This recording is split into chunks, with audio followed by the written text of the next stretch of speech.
What if pain isn't the problem, but actually the pathway back to you? You're listening to The Leadership Wound, From Pain to Permission. I'm Amanda Rohr, your host and founder of Authentically You, coaching for embodied spiritual living and leading. This is where we get honest about the real cost of leadership, the burnout, the pretending, the rejection, and the return to your authentic self. Because this isn't about performance, it's about permission. Welcome to the leader you've always been. Who are you following? Or should I say, who are you resisting? Because that question isn't just reflective, it's formational. It reveals whose voices still have power in your life, or power over your life. It exposes the patterns that may be driving your decisions, even unconsciously. And it's crucial if you want to live and lead authentically, not just perform leadership, but actually embody it. Welcome back to The Leadership Wound, where we talk about the hidden costs of leadership and how we can move from pain to permission by walking in authentic leadership. I'm your host, Amanda Rohr, and you're listening to part 2 of our series, Follow First, How Authentic Leaders Are Formed. In our last episode, we explored how authentic leadership doesn't begin with the spotlight. It starts with proximity. The leaders we trust most didn't build platforms first. They followed someone. They were formed in relationship. And in today's episode, we will be asking the question, who are you really following? And is it helping? I want to begin with a gentle but honest reminder. Every single one of us is following someone, whether we've named them or not, whether we admire them or we're trying to do the exact opposite of them. The people who formed us are still shaping us unless we choose to realign. Let's start here. There is no such thing as a self-made leader.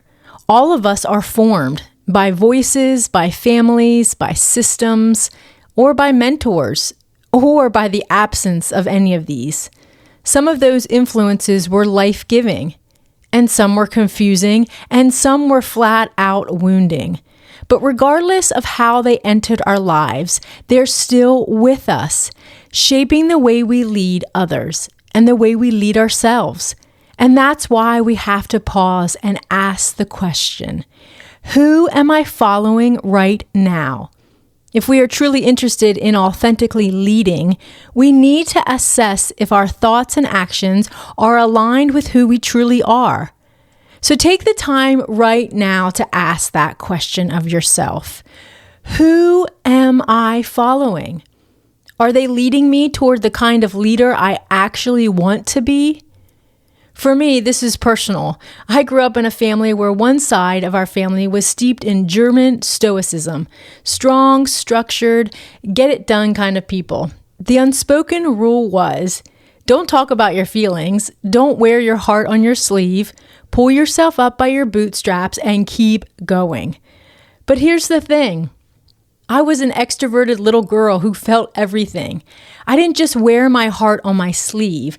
I carried it in both hands and offered it to the world.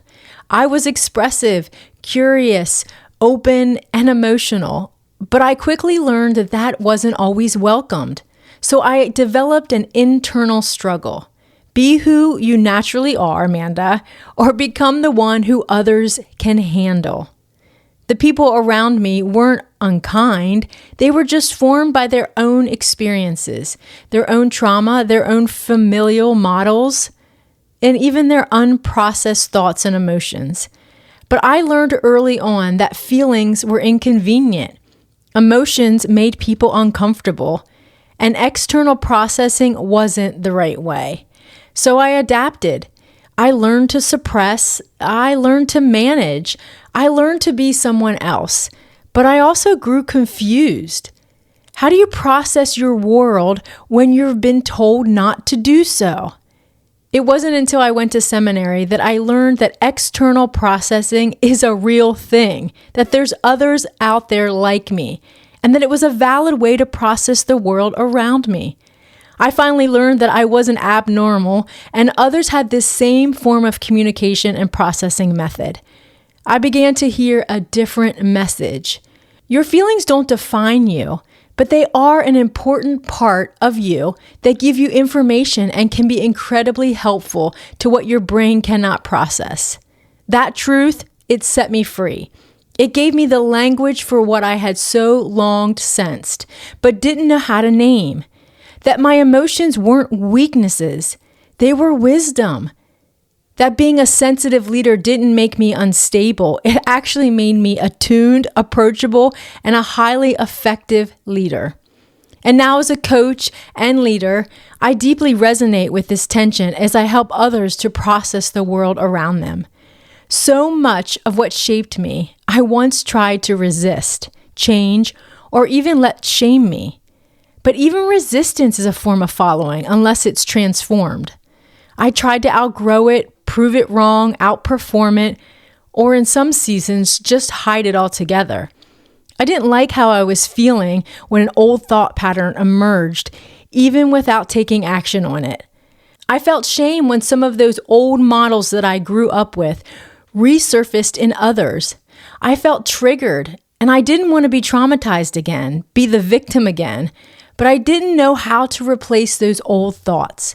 So I lived in the in-between space, where I wasn't fully aligned with the person I knew myself to be, but I hadn't yet embraced a new way forward. After years of retraining myself, here's what I learned. Even resistance is a form of following, unless it's transformed. Because when I define myself in opposition to something else, I'm still letting it lead. It's still setting the terms. It still has a say in how I show up, even if all I'm doing is trying to be the opposite of what I saw or what I experienced. That's not freedom. That's just reactive leadership in a different outfit. True transformation doesn't come from trying to undo the past. It comes from naming it honestly, grieving it fully, and then choosing a new path forward, a new pattern. Only then can we stop reacting and start leading with intention. And this is the heart of the coaching work I do through the Leadership Wound Healing Path. It's a 12-week coaching package, a transformational journey. Name what's been shaping you beneath the surface. Grieve the losses and stories you've carried so that you can create new space and authentic ways of leading. Because healing your leadership isn't about becoming someone else. It's about returning to who you truly are. If you're interested in learning more about this signature coaching package, the Leadership Wound Healing Path, check out my website at authenticleadershipcollective.com. I'd love to walk with you in the journey because there's another side to our pain. It's the place where you no longer lead from reaction, but from restoration, where shame gives way to grace. And you finally give yourself permission to live and lead authentically, exactly as you were created to do. But here's the thing I've found to be true for nearly every leader I coach, including myself. Even when you want to lead differently, the past doesn't always stay in the past. Old models have a way of creeping in, not because we consciously choose them, but because they were functional. They helped us survive. They were good for the time.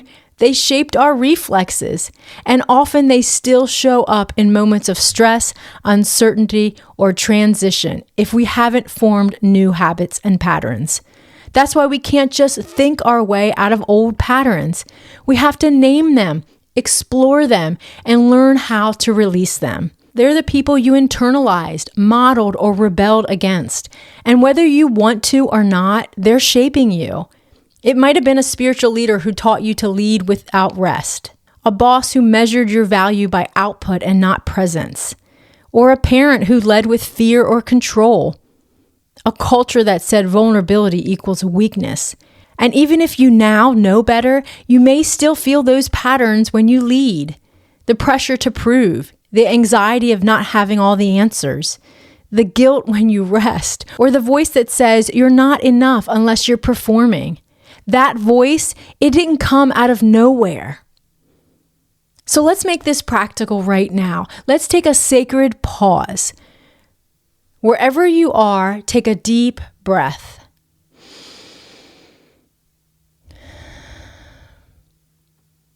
Take a moment and ask yourself, who did I learn leadership from?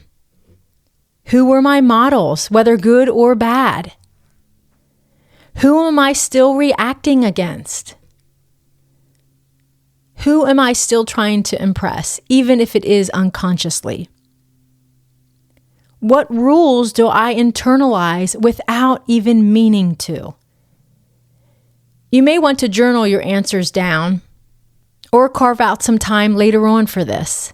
Feel free to pause the podcast if you want to do that. But for now, just let them come. No judgment, just awareness. Because awareness is the beginning of realignment. Here's the truth. You may not have chosen your early formation, but you do get to choose what forms you next. You get to decide which voices you follow now. You get to curate your influences, whether that's spiritually, emotionally, or practically. The leaders worth following aren't always the loudest ones. They're the ones who embody what they say. They're the ones who follow someone else too. And maybe for you that means following Jesus again, or inviting a coach or mentor into your process. Or maybe it means listening to your own inner wisdom, now that it's being shaped by grace and not pressure. But either way, you don't have to keep following patterns that aren't serving you anymore. And this is where we'll end today, because I want to give you space to sit with what surfaced as we ask those questions, space to be honest with yourself, and space to really ponder the questions we've explored, especially that one, who are you following? Or should I say, who are you resisting? Because that question isn't just reflective, it's formational. It reveals whose voices still have power in your life or power over your life. It exposes the patterns that may be driving your decisions, even unconsciously. And it's crucial if you want to live and lead authentically, not just perform leadership, but actually embody it. So take the time today or sometime this week. Don't rush past it. Pause for the moment. Because once you become aware of what's forming you, you can begin to choose what forms you next. You don't have to keep following patterns that aren't serving you. You get to pause, you get to realign, and you get to lead from your center, not from survival. Next week, we'll be talking about platform versus presence and why chasing visibility often disconnects us from authenticity. And then we'll close out the series by exploring the way of metanoia. It's a new signature coaching tool I just created that walks us through a simple yet powerful rhythm of transformation. Pause, return, and embody. I'm super excited to share it with you. It's more than a tool. It's a rhythm of transformation that I created for myself. And it helps to align our thoughts and our actions so that our leadership flows from the center. If today's episode brought something to light for you, I'd love to support you on the journey. You can visit my newly rebranded website, authenticleadershipcollective.com. It showcases all that I'm doing in this season. While you're there, grab a free morning meditation or a 30-minute free growth plan consult to map out where you are and where you want to go. I'd love to walk with you in that journey. Until next time, lead like you.